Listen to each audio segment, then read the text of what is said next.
북한이 내년 3월 한미연합훈련 이후 북미 정상회담을 타진할 가능성이 있다고 국가정보원이 내다봤습니다. 김정은 위원장의 건강에는 큰 이상이 없는 것으로 분석됐습니다.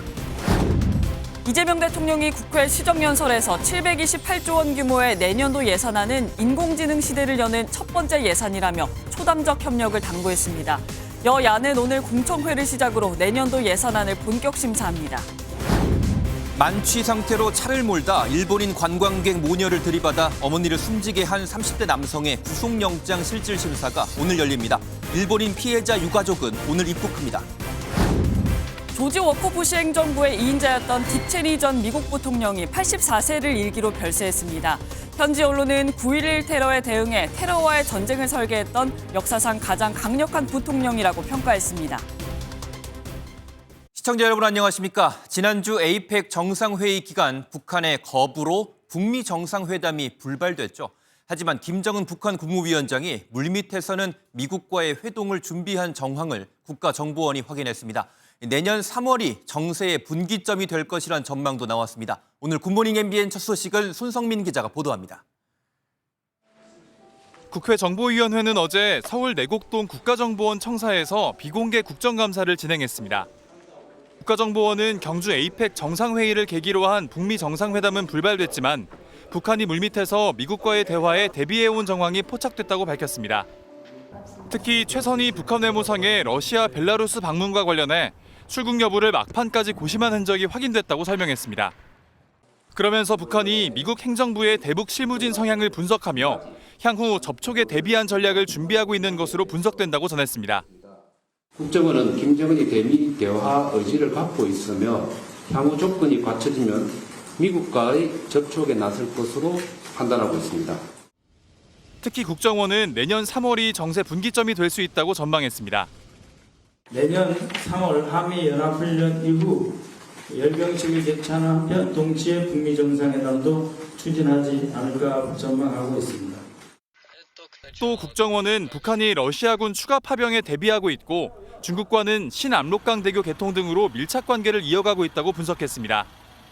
반면 남북 관계에 있어서는 해외 공관에 한국 단체와의 접촉 금지 지침을 내리는 등 개선 여지를 철저히 차단하고 있다고 평가했습니다.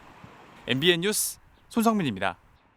국가정보원은 김정은 북한 국무위원장의 건강에 큰 이상이 없는 것으로 파악하고 있다고도 밝혔습니다. 김 위원장의 딸 김주애가 유력한 후계자로서의 입지를 다지는 중이란 평가도 나왔습니다. 이어서 윤길환 기자의 보도입니다.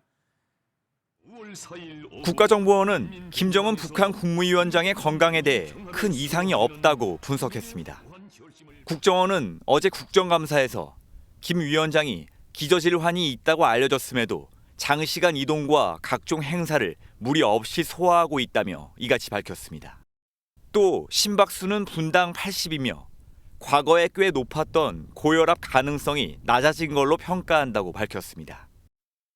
국정원은 또 김 위원장이 지난 9월 방중 이후 60여일 동안 숨가쁜 공개 활동을 하고 있다며 이는 올해 전체 공개 활동의 30%에 해당할 정도라고 덧붙였습니다.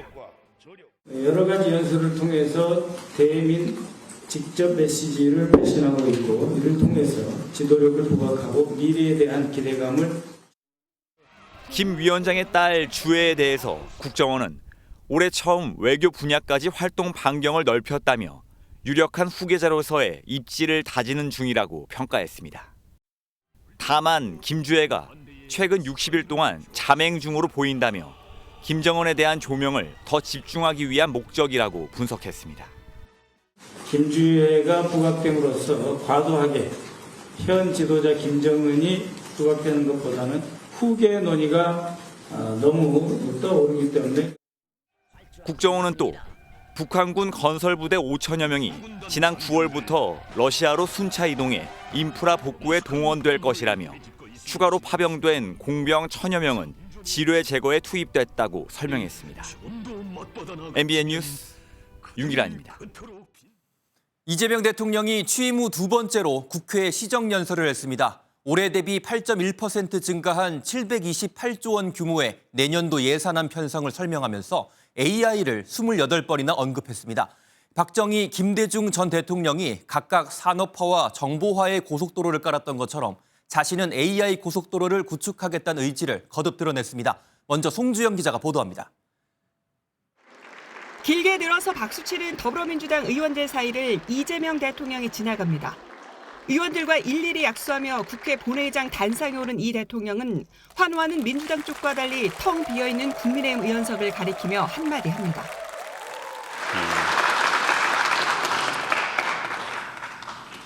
좀 허전하군요.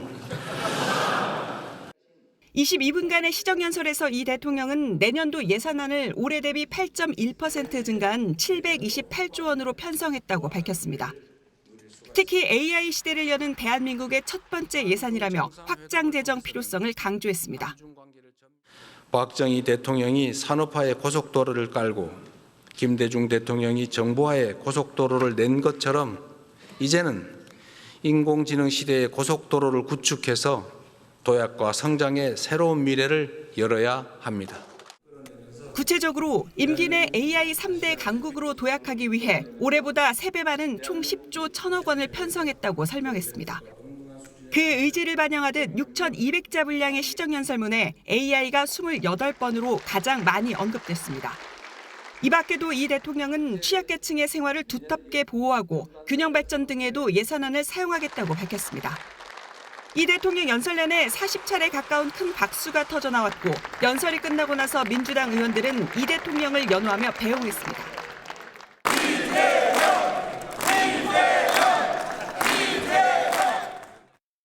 이 대통령은 내년도 예산안이 법정 기한 내 통과될 수 있도록 초당적으로 협력해달라고 당부했습니다. 하지만 반쪽이 텅 빈 본회의장을 봤을 때 갈 길은 멀어 보입니다. MBN 뉴스 송주영입니다. 이재명 대통령의 시정연설에 대한 여야 반응은 완전히 엇갈렸습니다. 오늘 시작하는 예산안 심사를 두고도 민주당은 기한 내 처리를 약속한 반면 시정연설을 보이콧했던 국민의힘은 송곳 검증을 예고했습니다. 김민수 기자가 보도합니다. 더불어민주당은 이재명 대통령의 시정연설을 한껏 치켜 세웠습니다. 시정연설 이후 정청래 대표는 자신의 SNS에 대통령의 시정연설 내용과 태도가 A급이라고 적었습니다. 내년도 예산안을 인공지능 시대를 여는 대한민국의 첫 번째 예산이라 평가하면서 예산안 처리 속도전을 예고했습니다. 국민의힘은 추경호 전 원내대표에 대한 특검의 구속영장 청구를 문제 삼으며 시정연설에 전원 불참했습니다. 대신 국회 로텐도홀에서 규탄 시위를 벌였고 이 대통령이 들어서자 거친 항의를 쏟아냈습니다. 장동혁 대표는 시정연설을 돈퓰리즘으로 평가하면서 내년도 예산 정부안 삭감에 나서겠다는 뜻을 내비쳤습니다. 매표를 위한 무분별한 돈퓰리즘성 예산이 아닌지, 미래 세대의 희망을 빼앗는 약탈성 예산이 아닌지 국회 예산심의 과정에서 하나하나 따지고 심사할 것입니다. 오늘 국회는 공청회를 시작으로 내년도 예산안을 본격 심사합니다. 법정 처리 시한은 다음 달 2일이지만 여야 간 극한 대립이 이어지면서 기한을 넘길 것이란 관측이 나옵니다. MBN 뉴스 김민수입니다. 트럼프 대통령의 최측근으로 알려진 피트 헤그세스 미 국방장관이 한국의 핵 추진 잠수함 도입을 적극 지원하겠다고 공언했습니다. 다만 잠수함 건조를 어디서 할지 등 구체적인 도입 방식에 대해선 말을 아꼈습니다. 강영호 기자의 보도입니다.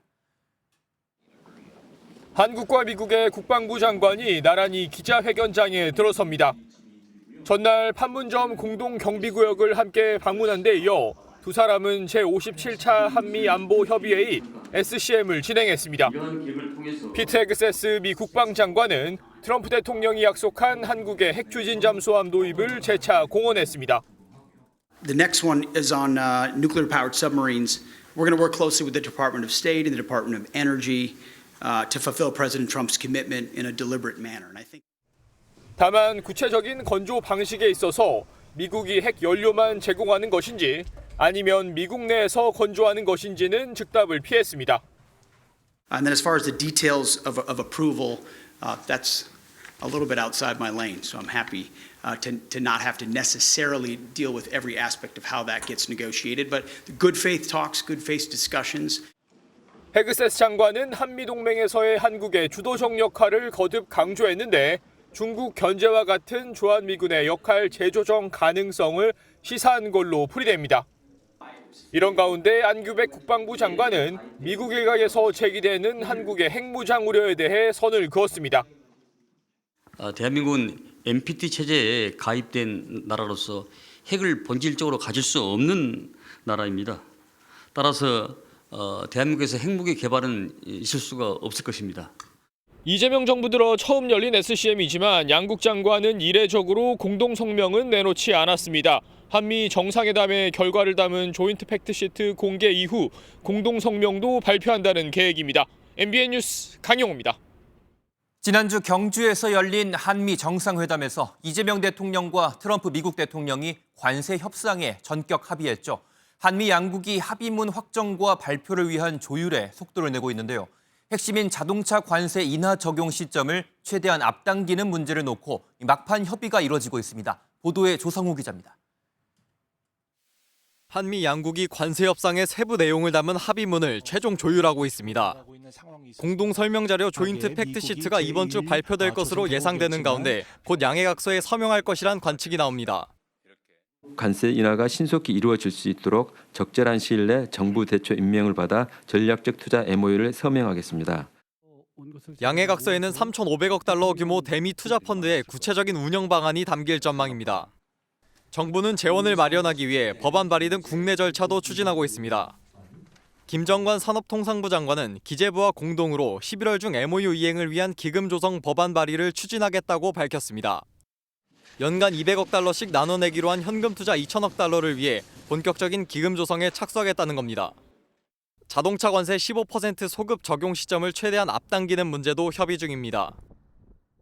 자동차 관세의 경우 법안이 제출되는 달에 1일로 관세가 소급 발효되도록 협의하겠습니다. 김 장관은 또 기울어진 운동장에서 관세 협상을 진행했는데 그 기울어진 정도를 해소하는 데 그쳤다며 개운하지 않고 씁쓸하다고 관세 협상의 소회를 밝히기도 했습니다. MBN 뉴스 조성우입니다. 김건희 특검이 어제 김건희 여사의 모친과 친오빠를 피의자 신분으로 소환해 12시간 동안 강도 높은 조사를 벌였습니다. 김 여사 일가는 경기 양평 공흥지구 아파트 개발 사업으로 막대한 수익을 얻고도 개발 부담금을 내지 않아 특혜 의혹을 받고 있습니다. 정혜진 기자입니다. 김건희 여사의 어머니 최운순 씨와 오빠 김진우 씨가 어제 김건희 특검에 나란히 출석했습니다. 검찰에서 공무지구 무혐의 판단했었는데 특검에서 다시 수사하고 있는데 어떤 입장이세요? 네, 지금 특검 수사 받으신 거 어떤 입장이세요? 두 사람은 경기 양평 공흥지구 일대 350세대 규모 아파트 개발 사업을 맡아 800억 원 상당의 매출을 올렸습니다. 하지만 서류를 위조해 개발 부담금을 내지 않고 사업 기간 연장까지 이뤄져 특혜를 받았다는 의혹이 제기됐습니다. 20대 대선을 앞두고 논란이 커지자 양평구는 뒤늦게 1억 8천여만 원의 개발 부담금을 재부과했습니다. 두 사람을 12시간가량 수사한 특검은 김 씨의 가족회사가 받은 혜택이 국고 손실로 이어졌다고 보고 사문서 위조보다 처벌이 센 국고 손실 혐의를 적용하기로 했습니다. 두 사람 모두 진술을 거부하지는 않았지만 대체로 혐의를 부인한 것으로 전해졌습니다. 한편 법원은 건강상 이유로 구속 집행을 정지해달라는 한학자 통일교 총재의 요청을 받아들여 모레 오후 4시까지 일시 석방하기로 결정했습니다. MBN 뉴스 정혜진입니다. 오늘 6번째 재판을 앞둔 김건희 여사가 어지럼증과 불안 증세 등 건강 이상을 호소하며 불구속 상태에서 재판을 받게 해달라고 법원에 보석을 요청했습니다. 하지만 김건희 특검은 증인과 접촉할 수도 있다며 보석에 반대하고 있습니다. 이혁재 기자입니다. 김건희 여사는 지난 8월 12일 특검의 첫 조사를 받은 6일 뒤 구속됐습니다. 구속 필요성 주장에 대해서 어떤 입장이신가요? 이후 구속 상태에서 재판을 받고 있는 김 여사가 6번째 재판을 앞두고 서울중앙지방법원에 보석을 청구했습니다. 건강상 이유로 불구속 상태에서 재판을 받게 해달라고 요청한 겁니다. 김 여사 측은 김 여사의 어지럼증과 불안 증세가 악화됐다고 설명했습니다. 또 병원에서 치료를 받으며 약을 처방받아야 하기 때문에 보석 필요성을 강조했습니다. 실제로 김 여사가 서울 남부구치소에 수용된 이후 외래 진료를 받으러 서울의 한 병원을 찾았다가 MBN 취재진에게 포착되기도 했습니다. 김건희 특검 측은 김 여사의 이 같은 보석 청구에 대해 허가돼서는 안 된다는 입장을 밝혔습니다. 특검은 김 여사가 증인과 접촉하거나 증거인멸을 할 우려가 있다며 보석 반대 의견서를 빠른 시일 내에 법원에 제출할 계획입니다. MBN 뉴스 이혁재입니다. 오늘은 어떤 이슈가 기다리고 있을까요? 굿모닝 MBN이 엄선한 투데이 라인업을 통해 오늘의 주요 일정과 현안들을 함께 살펴보도록 하겠습니다. 우리나라를 관광 중이던 일본인 어머니와 딸이 음주운전 차량에 치여 어머니가 숨지는 안타까운 사건 기억하실 겁니다. 음주운전을 했던 30대 서모 씨에 대한 구속 여부를 가릴 구속영장 실질심사가 오늘 열립니다. 서 씨는 지난 2일 서울 동대문역 인근에서 만취 상태로 전기차를 몰다가 횡단보도를 건너던 일본인 모녀를 친 혐의를 받고 있습니다. 일본에 있는 유가족들은 오늘 한국으로 들어와 장례 절차 등을 논의할 것으로 알려졌습니다. 지구 반대편 미국에선 미국 연방정부의 업무 중단, 이른바 셧다운 사태가 오늘 역대 최장 기록을 갈아치우게 됩니다.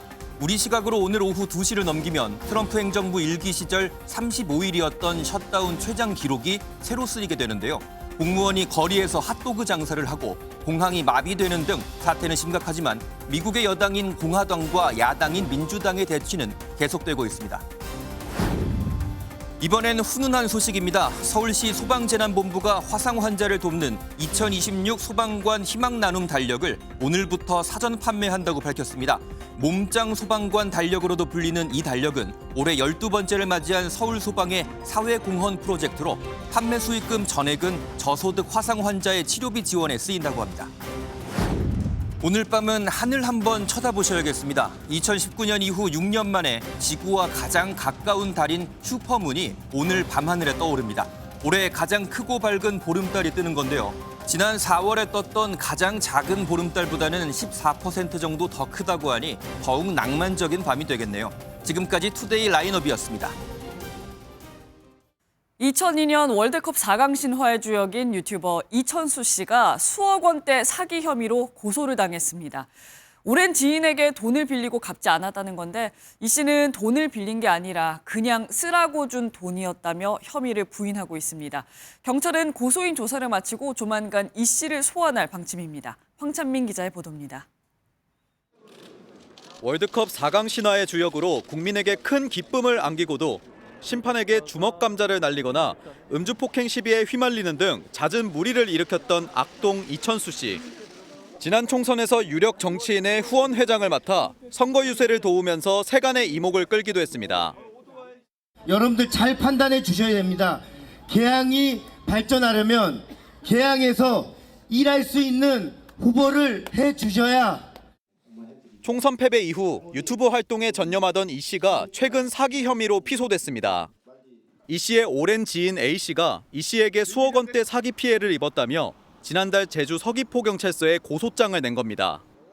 A 씨는 이 씨가 2018년부터 2021년까지 9차례에 걸쳐 생활비 명목으로 1억 3천만 원을 빌려갔다고 주장했습니다. 하지만 2023년까지 갚겠다던 이 씨가 수입이 생긴 뒤에도 변제하지 않았고 2021년 가을부터는 연락마저 끊겼다는 겁니다. A 씨는 이와 별개로 이 씨가 지인이 운영하는 외환 선물 거래 사이트를 소개하며 투자를 권유했다고 주장했습니다. A 씨는 5억 원을 송금했으나 수익금이 1, 2개월 만에 끊겼고 원금도 1억 6천만 원만 돌려받았다고 밝혔습니다. 이 씨 측은 돈을 받은 것은 인정하면서도 A 씨가 그냥 쓰라고 준 돈이라며 혐의를 부인하고 투자 권유권에 대해서도 전혀 사실무근이라고 반박한 것으로 전해졌습니다. 서귀포경찰서는 이 씨를 특정 경제범죄 가중처벌법상 사기 혐의로 불구속 입건한 뒤 지난달 25일 A 씨를 불러 고소인 조사를 진행했으며 31일 해당 사건을 제주경찰청으로 이관했습니다. 경찰은 사건 경위를 검토한 뒤 이 씨를 피고소인 신분으로 소환해 조사할 방침입니다. MBN 뉴스 황찬민입니다. 서울 강동구의 한 재개발 조합 사무실에서 흉기 난동 사건이 발생했습니다. 갈등을 빚었던 전직 조합장이 사무실을 찾아가 조합원과 직원 등 3명에게 흉기를 휘두른 건데 피해자들은 다행히 생명에 지장은 없는 상태입니다. 황지원 기자가 보도합니다. 한 남성이 두리번거리더니 어딘가로 향합니다. 잠시 뒤 한 여성이 목을 부여잡고 도움을 요청합니다. 건물에서 남성이 뛰어나와 이 여성을 덮치려고 하자 이를 본 시민들이 남성을 제압하고 출동한 경찰은 곧바로 남성을 체포합니다. 어제 오전 10시 20분쯤 서울 강동구에서 흉기를 휘두른 60대 남성 조모 씨가 경찰에 체포되는 모습입니다. 제가 여기서 애들 이제 물 쥐고 있다가 저기에 발을 동동 굴리고 있는 아줌마를 본 거예요. 근데 일반적인 비명 소리가 아닌 거지. 여기서 봐도 이렇게 피가 흘리고 있는 게. 조 씨는 가로주택 정비사업조합 사무실에 들어가 여성 직원 2명과 임시 조합장인 70대 남성에게 흉기를 휘두른 걸로 알려졌습니다. 피해를 입은 3사람은 병원으로 옮겨졌지만 다행히 생명의 지장은 없는 걸로 전해졌습니다. 경찰 조사 결과 조 씨는 해당 조합의 전직 조합장인 걸로 확인됐습니다. 경찰은 조 씨가 조합장 해임 과정을 놓고 조합원들과 다투다 범행을 저지른 걸로 보고 있습니다. 경찰은 정확한 사건 경위를 파악하는 한편 조 씨에 대한 구속영장을 신청할 방침입니다. MBN 뉴스 황지원입니다.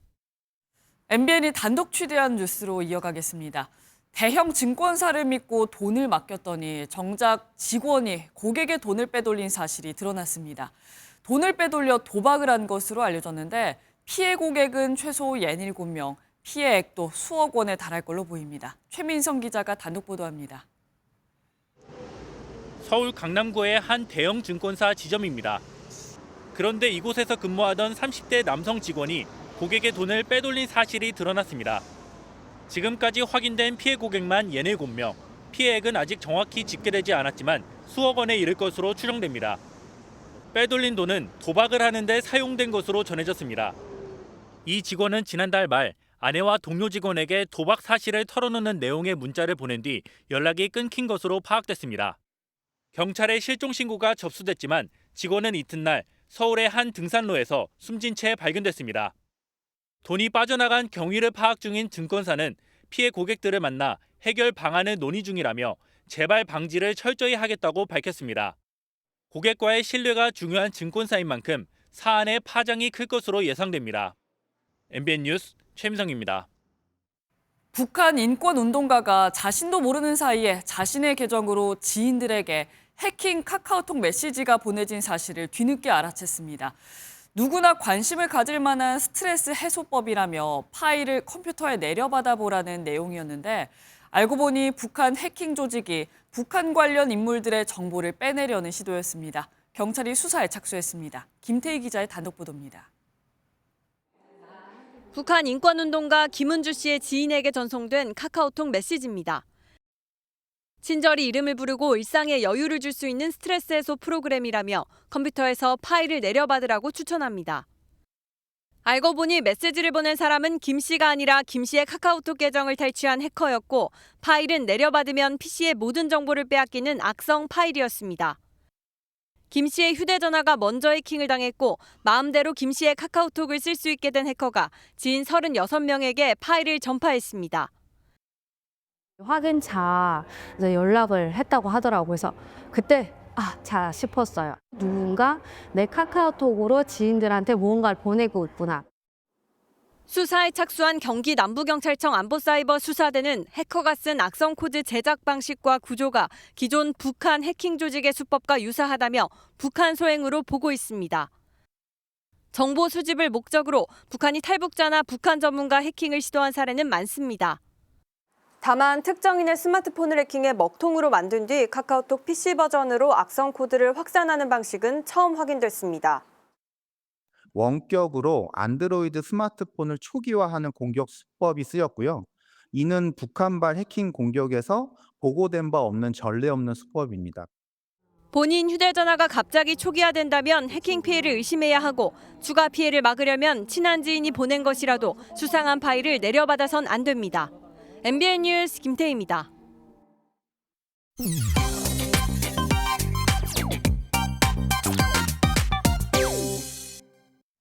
이번 에이펙 기간 가장 회자된 곳 중 하나, 단연 회장님들의 치맥 회동 장소였죠.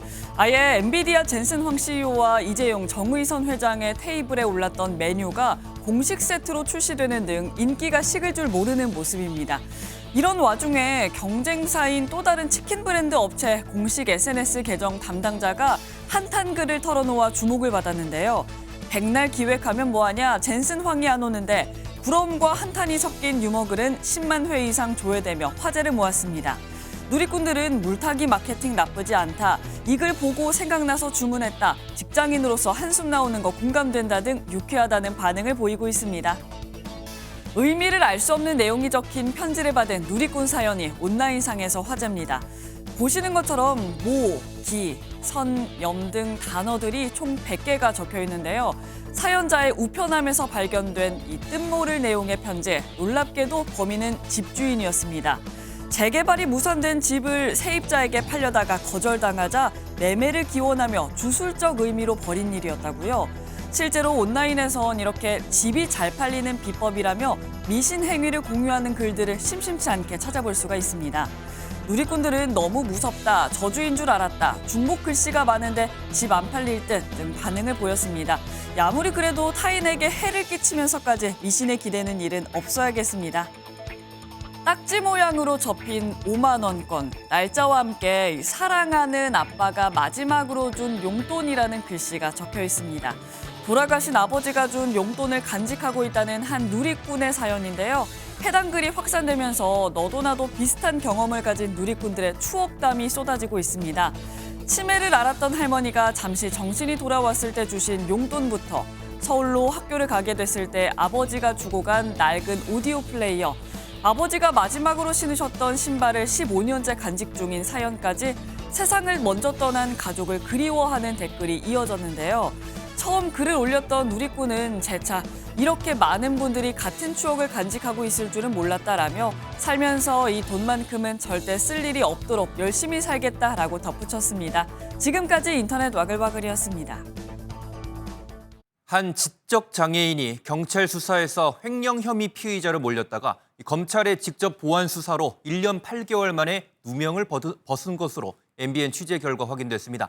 검찰이 2차례나 보완 수사 지시를 내렸지만 경찰은 그때마다 문제가 없다고 통보한 것으로 드러났습니다. 이지율 기자의 단독 보도입니다.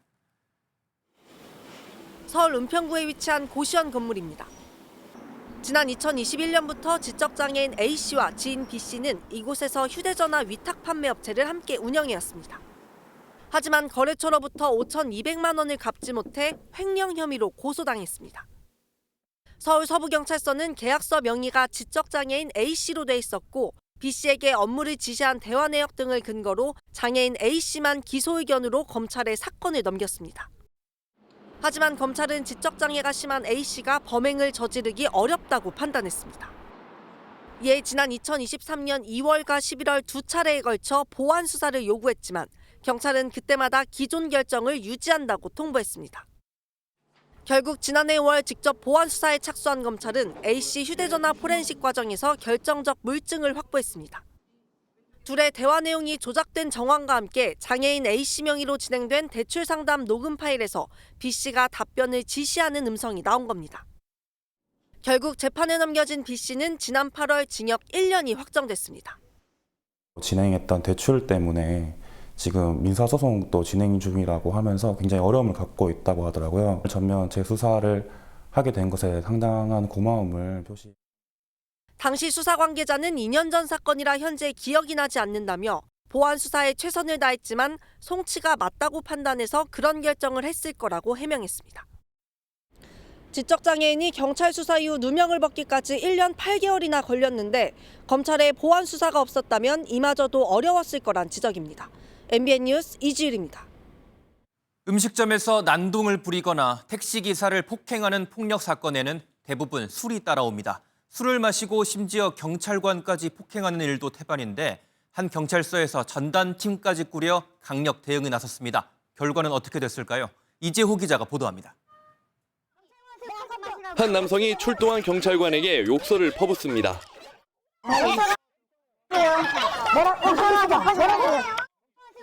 분이 풀리지 않는지 괴성을 지르며 갑자기 이마로 경찰관의 얼굴을 들이받습니다. 폭력 조직에서 활동하던 40대 남성이 교제폭력 신고를 받고 출동한 경찰관을 폭행하는 장면입니다.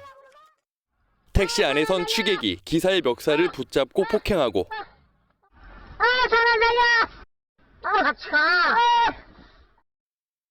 음식점 안에서 술에 취해 행패를 부리기도 합니다. 경기 평택경찰서가 지난 4월부터 6개월간 일명 주폭과의 전쟁을 선포한 이후 이런 폭력사범 21명이 구속됐습니다. 지난해 같은 기간에는 2명인 것에 비해 10배 이상 늘어난 수치입니다. 주치폭력 전담팀까지 꾸려 자비 없이 대응하면서 관련 신고도 크게 줄고 있습니다. 구속수사를 원칙으로 하다 보니까 평택 시내도 이런 소문이 너무 널리 퍼지다 보니까 주치폭력 사범도 감소된 상태입니다. 경찰이 주치폭력에 대해 강하게 나서면서 그동안 마음고생하던 상인들도 크게 반기고 있습니다. 술 드시고 행패 부리면 또 지휘가 또 그걸 또 함부로 할 수가 없잖아요. 우리 손님인데 경찰서에서 나서서 그렇게 법 집행을 강력하게 해주시니까 저희는 너무 좋죠. 경찰은 앞으로도 술과 관련한 범죄 행위에 엄정하게 대응해 나간다는 계획입니다. MBN 뉴스 이조입니다. 경찰이 출근길 차량 정체를 유발하는 교차로 꼬리 물기와 끼어들기, 어린이 보호구역에서의 교통법규 위반 등을 집중 단속했습니다. 취재진이 살펴보니 법을 위반하고도 반성은커녕 적반하장식으로 나오는 경우가 적지 않았습니다. 보도에 백길종 기자입니다. 서울 강남구의 한 초등학교 앞입니다. 경찰이 이곳을 지난 차량을 상대로 단속에 나섰는데 곧바로 만취 운전자가 적발됩니다. 수치 많이 나왔거든요. 0.112 취소 수치 나왔습니다. 어제 술을 좀 드셨어요? 네, 어제 먹은 건데 가시라고요. 잊지 마시라고요. 잠시 뒤 경찰이 갑자기 호루라기를 불며 한 차량을 향해 소리칩니다. 애완견을 안고 운전해 범칙금 4만 원이 부과된 여성 운전자가 어린이 보호구역에서 갑자기 급가속을 한 겁니다. 단속대 증거에 대해서 화나신다고 그렇게 하시면 안 되죠. 30 안 넘었어요. 여기 어린이들 많잖아요. 급가속이라는 게 있어요. 30 안 넘었어요. 한 검은색 SUV 차량이 적색 전멸등 앞에서 멈추지 않고 횡단보도를 그대로 지나칩니다. 적색 전멸등 앞에선 완전히 멈췄다가 출발해야 하지만 대부분의 차량이 속도만 조금 줄이고 그대로 통과했습니다. 같은 시각 동부간선도로에선 끼어들기 단속도 이뤄졌는데 적반하장으로 반발하는 이들도 적지 않았습니다. 그때 들을 수밖에 없었잖아요. 제가 여기서 길을 잘 모르니까. 알아요. 아는데. 지금 오늘은 그렇게. 이해가 안 가네. 정선에서 들어왔는데.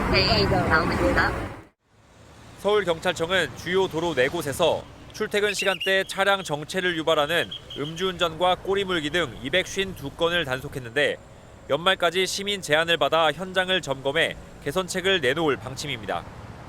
MBN 뉴스 백길종입니다. 차량과 부딪힐 걸 뻔히 알면서도 그대로 들이받았다면 보험 사기일 가능성이 크겠죠. 전국을 돌면서 이런 방식으로 500건 가까이 고의 사고를 낸 뒤 보험금을 챙긴 일당이 적발됐습니다. SNS를 통해 고액 알바라고 홍보하면서 공모자를 모으기도 했습니다. 강서영 기자의 보도입니다. 멈춰있는 화물차를 피해 차선을 변경하려는 차량들 사이를 오토바이 한 대가 파고듭니다. 오토바이는 속도를 줄이지 않았고 핸들을 뒤틀어 정차한 차량을 그대로 들이받습니다. 그 뭐예요? 불법 주정차가 즐비한 수도권의 또 다른 도로. 이번에도 역시 천천히 운행하던 오토바이가 차량이 우회전하려는 순간 갑자기 속도를 내며 승용차와 부딪혀 넘어집니다. 두 사고 모두 같은 일당의 범행입니다. 이 일당이 전국에서 낸 고의 사고는 473건. 보험금을 많이 타내기 위해 차선 변경처럼 사고가 났을 때 과실 비율이 큰 차를 노렸습니다. 보험 사기 일당들은 이렇게 큰 트럭이 정차돼 있어 주변을 살피기가 어려운 도로들을 범행 장소로 정했습니다. 온라인 카페 등을 통해 287명의 공모자를 모았는데 부당하게 타는 보험금은 2억 원에 달합니다. 그냥 한 달에 뭐 몇 시간만 하면 뭐 1, 200은 그냥 받는다. 이런 식으로 이제 유혹을 한. 그래서 그거 보고 연락 온 사람들에게 위치, 시간, 뭐 수법 이렇게 알려주고 같이 이제. 금감원은 최근 SNS에서 고액 알바를 미끼로 자동차 고의 사고를 제한하는 경우가 많은데 보험 사기라며 형사 처벌될 수 있다고 밝혔습니다. MBN 뉴스 강서영입니다. 미국 신보수주의 네오콘의 상징인 딕 체니 전 미국 부통령이 향년 84세로 별세했습니다. 체니 전 부통령은 9.11 테러 이후 이라크 전쟁을 주도하기도 했는데요. 역대 가장 강력한 부통령으로 평가받는 체니 전 부통령이 숨졌다는 소식에 전 세계에서 애도의 물결이 이어지고 있습니다. 한여혜 기자의 보도입니다. 역사상 가장 강력한 미국 부통령이자 신보수주의 네오콘의 상징. 지난 2001년부터 2009년까지 조지 W. 부시 전 대통령과 함께한 딕 체니 전 미국 부통령이 현지 시각사의 향년 84세로 세상을 떠났습니다. 유족들은 체니 전 부통령이 폐렴과 심장질환 합병증으로 숨을 거뒀다고 전했습니다. 대부분 부통령에게는 큰 실권이 없던 것과 다르게 체니 전 부통령은 사실상 대통령이라는 평가를 받을 만큼 막강한 권한을 행사했습니다. 특히 9.11 테러 이후 이라크 침공을 설계하는 등 테러와의 전쟁을 주도했습니다. What we did in Iraq and taking down Saddam Hussein was exactly the right thing to do. 미국의 강경 보수적 외교 안보 노선을 이끌며 미국적 가치를 지켰다는 평가가 나오지만 미국을 전쟁의 수렁에 빠뜨렸다는 비난도 동시에 받았습니다. 북한에 대해 강경한 입장을 보였던 체니 전 부통령은 2004년 당시 고건 대통령 권한대행과 북한 핵 문제를 논의했습니다. 지난 2016년에는 매경미디어 그룹이 주최한 세계 지식 포럼의 연사로 참석해 한반도와 북한 문제에 대해 조언하기도 했습니다. 트럼프 대통령을 향해서는 미국의 큰 위협이라며 공개적으로 비난했는데 트럼프 대통령은 체니 전 부통령의 별세 소식에 별다른 언급을 내놓지 않고 있습니다. MBN 뉴스 한여입니다.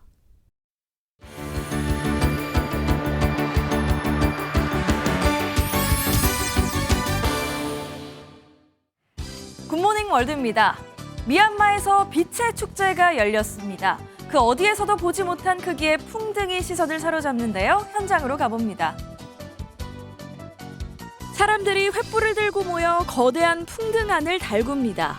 거의 열기구에 가까운 거대 풍등이 뜨거운 공기를 잔뜩 머금고 하늘로 날아오르는데요. 풍요와 안녕을 비는 춤사위와 더불어 폭죽이 밤하늘을 수놓습니다. 인도의 빛의 축제 디왈리가 있다면 미얀마에선 타자옹다잉으로 불리는 또 다른 빛의 축제가 열립니다. 우기가 끝나는 걸 기념하는 이 축제는 영국이 미얀마를 식민 지배하던 19세기에 처음 열려 여태 이어지고 있다네요. 많은 이들이 한마음으로 모여 안녕을 비는 일이 또 있었는데요. 임신한 상태에서 부상을 당한 거북이가 무사히 회복해 바다로 돌아갔습니다. 해변에 모인 사람들 앞으로 거북이 한 마리가 도착합니다. 성인 6명이 힘을 합쳐 바다 앞으로 옮겨주자 어리둥절해하던 거북이가 이윽고 한 발 한 발 걸음을 뗍니다. 이 거북이는 지난 8월 보트와 부딪히는 바람에 심하게 다친 상태였다는데요. 한쪽 눈을 다치고 등껍질도 부서졌지만 해양생물센터에서 치료를 받아 건강을 회복했습니다. 건강과 안녕을 바라는 수많은 사람들의 염원과 축복 속에 2달여 만에 다시 바다로 돌아갈 수 있었네요. 거북아, 다시는 아프지 말고 오래오래 건강하길 바랄게. 마지막 소식으로 짬짜면, 양념반, 후라이드 반처럼 서로 다른 두 가지를 한 번에 즐길 수 있는 곳을 소개합니다.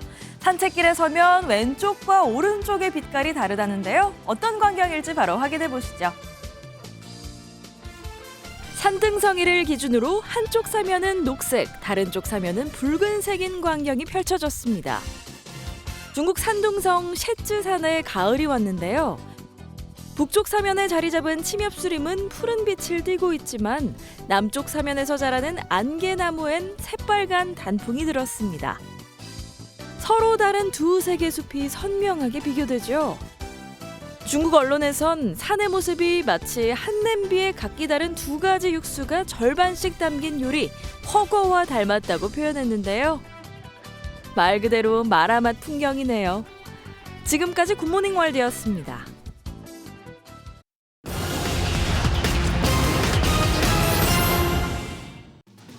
아시아나 항공이 내년 1월 14일부터 인천공항 제2여객터미널을 사용합니다. 탑승 수속은 G카운터부터 J카운터까지 이루어지는데 아시아나 항공 측은 터미널 이전 안내를 강화해 승객 혼선을 최소화하겠다고 밝혔습니다. 생성형 AI의 대표 주자인 챗GPT의 지난달 국내 신규 설치 건수가 2년 8개월 만에 100만 건 아래로 떨어졌습니다. 134만 8천 건이 설치된 9월과 비교하면 한 달 만에 3분의 2 수준으로 줄어든 겁니다. 업계에선 챗GPT의 국내 이용자가 사실상 포화 상태에 진입한 것 아니냐는 분석이 나옵니다. 서울, 경기 등 4개 광역지자체 지하철 역사와 공원에 설치된 전동 휠체어와 스쿠터의 충전기 27개 중 11개는 안전관리가 미흡한 것으로 확인됐습니다. 이 중 1개는 아예 작동하지 않았고 나머지 10개도 단자나 선 관리가 제대로 이뤄지지 않았습니다. 소비자원은 지자체와 관계부처에 관리 감독 강화를 요청하기로 했습니다.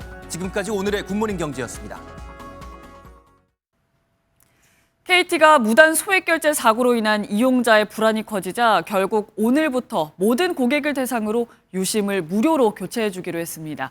하지만 위약금 면제 여부 결정은 민관합동조사단 결과 이후로 정해질 것으로 보입니다. 정설민 기자입니다. KT가 모든 고객을 대상으로 유심을 무상으로 교체해주기로 했습니다. 지난 8월 처음 무단 소액 결제 사고가 발생한 지 석 달 만입니다. 당장 오늘 오전 9시부터 홈페이지를 통해 유심 교체 접수를 받습니다. 이후 대리점을 찾아 유심을 교체하면 되는데 신청이 몰릴 것을 대비해 광명과 금천 등 소액 결제 피해 발생 지역부터 교체를 진행합니다. 이번 조치는 일반 폰뿐 아니라 알뜰폰 고객도 적용되며 2,750만 명의 고객을 대상으로 한 유심 교체에 최대 2,100억 원이 들 것으로 추산됩니다. 내년 3월 임기가 끝나는 김영섭 대표는 해킹 사고의 책임을 지고 연임을 포기했습니다. 경영 총체적 책임은 CEO한테 있기 때문에 여러 가지 사고도 생기고 등등 해서 이거에 대한 합당한 책임을 지는 것이 마땅하다라고. 다만 위약금 면제 조치 결정은 미뤄졌습니다. 현재 진행 중인 민관 합동 조사 결과가 나온 이후 추진할 예정입니다. KT는 실제로 금전적인 피해가 나왔으니까 SKT와 마찬가지로 위약금 면제해주는 게 맞다고 생각합니다.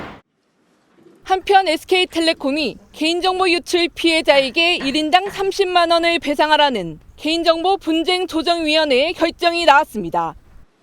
대상자는 지난 4월부터 분쟁 조정을 신청한 3,998명입니다. 다만 일각에서는 사고 기업의 자율 보상 등 선 조치가 위축될 수 있다는 우려가 제기됩니다. SK텔레콤도 자발적이고 선제적인 보상 노력이 충분히 반영되지 않아 아쉽다며 조정안 수락 여부를 검토하겠다고 밝혔습니다. MBN 뉴스 정세민입니다. 코스피 불장의 대장주인 SK하이닉스가 난데없이 투자주의 종목이 됐습니다. 최근 1년 동안 주가가 200% 넘게 오르며 올라도 너무 올랐기 때문입니다.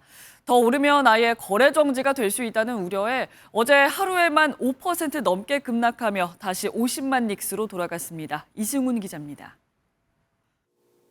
한국거래소 시황판. 이번 상승장의 주역인 반도체 대장주 SK하이닉스에 파란불이 들어왔습니다. SK하이닉스는 장중 최대 5%대 낙폭을 보였는데 투자 주의 종목으로 지정된 데 일정 부분 영향을 받은 것으로 풀이됩니다. 올라도 너무 올랐기 때문입니다. 최근 1년간 주가가 200% 이상 상승하고 주가에 영향을 줄 만큼 매수세가 강한 것으로 판단되면 투자 주의 종목으로 지정됩니다. 실제 SK하이닉스는 작년 11월 18만 원대에 거래됐는데 지난 3일은 사상 최고가인 63만 원에 거래돼 4배 가까이 뛴 상태입니다. 이 기세라면 투자 경고나 위험 단계까지 올라가 거래가 정지될 수 있습니다. 투자자들은 불만입니다. 주의 종목으로 지정되면서 신용거래가 막혔기 때문입니다. 이 여파에 SK하이닉스는 하루 만에 50만 대 닉스로 돌아갔습니다. 투자 주의 종목 관련해서 많이 빠질 경향이 있는데 현금으로 하다 보니 부담스럽고 한데. 다만 전문가들은 우량주에서 이런 현상이 나타난 건 극히 특이한 일이라며 하락세는 일시적일 것이라고 전망합니다. MBN 뉴스 이승훈입니다. 초겨울 추위가 물러나고 다시 완연한 가을이 찾아왔습니다. 다만 일교차가 더욱 커질 텐데요. 경북 봉화를 비롯한 일부 내륙 지역은 영하권으로 출발하고 있는 만큼 아침과 낮의 기온차가 20도 가까이 매우 크게 벌어지겠습니다. 오전까지는 안개도 짙게 끼겠습니다. 충청과 남부 내륙을 중심으로 안개가 짙게 끼는 곳이 있습니다. 교통안전에 주의하셔야겠습니다. 오늘 하늘은 맑게 드러나겠고요. 밤부터 중서부 지역은 먼지 농도가 짙어지겠습니다. 이 시각 현재 기온을 보면 서울은 5.7도, 대구는 5.6도로 출발하고 있습니다. 한낮에는 서울이 18도, 부산 22도로 어제보다 1에서 2도가량 높겠습니다. 오는 주말에는 비가 내리겠습니다. 토요일에 남부지방을 시작으로 일요일에는 전국으로 비가 확대되겠습니다. 날씨였습니다. 시청해주신 여러분 고맙습니다.